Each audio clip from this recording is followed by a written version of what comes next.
And just as a add-on to what John said, it always seems what's old is new again, and we can learn from what has happened in other NRM areas, particularly within our forests and national parks. And it's our foresters who, for years, looked after those what are now national parks and where they've been kicked out of the red gum forests. And I think it's really important that given that has happened, that we learn from some of those lessons and whether it's actually working. And I think there is no one better to tell us, you know, is it working? Have the national parks been declared? Millions of acres across the country, hectares, other than Chris Crump, who is a forester. And Chris has spent his whole life, and I think he's about a third or fourth generation forester. Chris? Sixth generation. So he knows those forests pretty well. And I'm really pleased that he could come along today and just let us know the story as to what's happened in that area of NRM, National Resource Management. I'm forest all my life. Members of my family were among the first settlers in the area. For most of its life, Mathara had a vibrant timber industry, but today, out of 40 sleeper cutters, 25 wood cutters and 5 mills, our mill and the Victorian mill at Kundruk are all that is left. In 2010, politics entered our towns and our lives. The government in Sydney sent the National Resource Commission down to inspect and report on our industry. Open and transparent were the words used by the NRC when we first met them on the banks of the Murray near Mathara. To me, open and transparent meant truthful and honest. So I raised these people up on a pedestal, believing this would be the case. But sadly, over a period of time, we were given a lesson in politics. The NRC arrived while we were in the grip of a 15-year drought.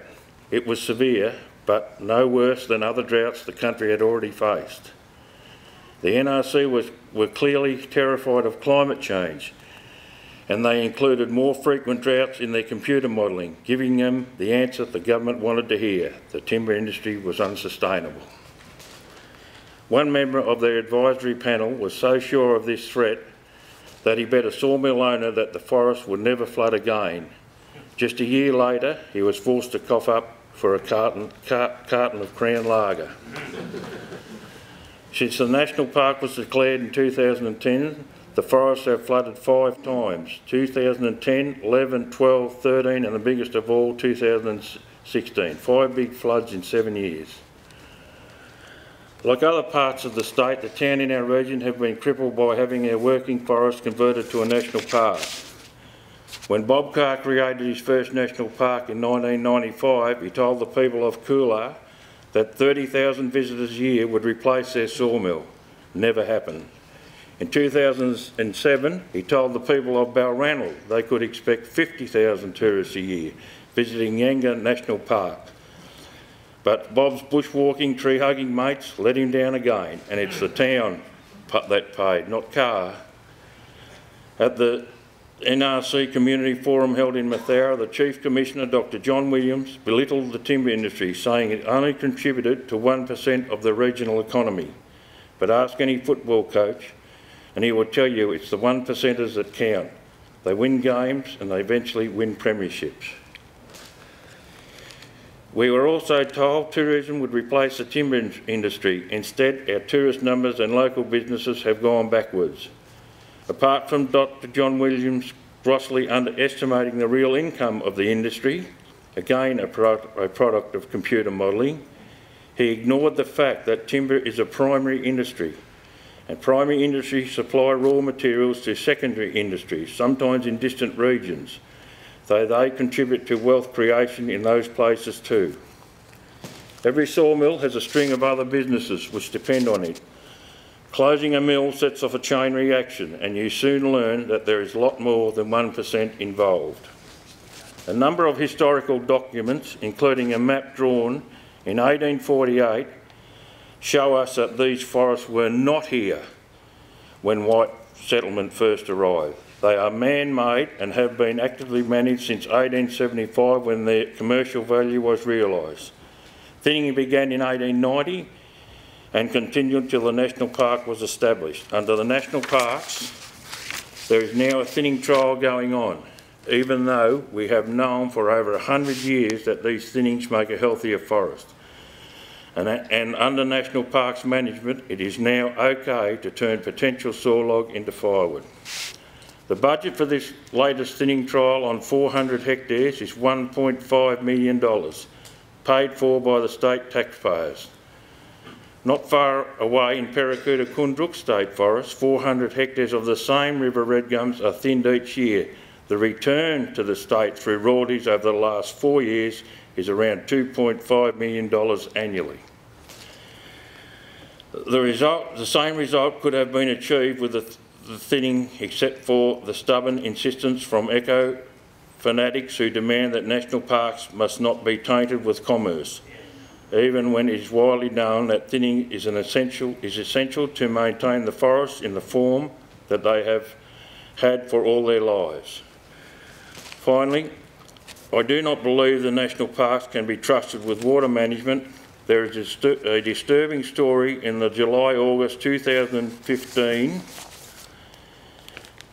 issue of the Australian Geographic magazine, which highlights the fact that environmental water was being used to drown saplings. The story was presented as a novel way to thin the massive regrowth of young trees that followed the 2010 and 11 floods. In reality, it was a colossal waste of a precious resource, what would have been wrong with using a chainsaw. Overuse of environmental water on the back of those 5 big flood years has led to the saturation of the ground, resulting in many large trees blowing over. They are being left on the ground, a resource lost, and a big increase in fire risk. There has also been an explosion of weeds and scrub, which adds even more fuel, caused by water they have taken out of agriculture. Several black water events in recent years were also due to mismanagement, which caused the deaths of a huge number of fish and resulted in the banning of crayfishing because the numbers had dropped severely. This has been yet another blow to our shrinking tourist industry. It is also an insult to the small country towns who run fishing classics to raise money for restocking our rivers, only to see their efforts destroyed by government incompetence.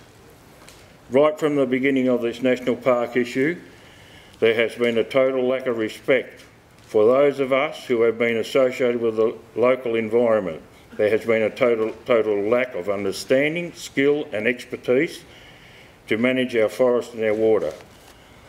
I hope that by banding together and jointly lobbying our distant government, we could change a few attitudes and get some common sense into the debate about how best to use our natural resource. I'd just like to leave you this point.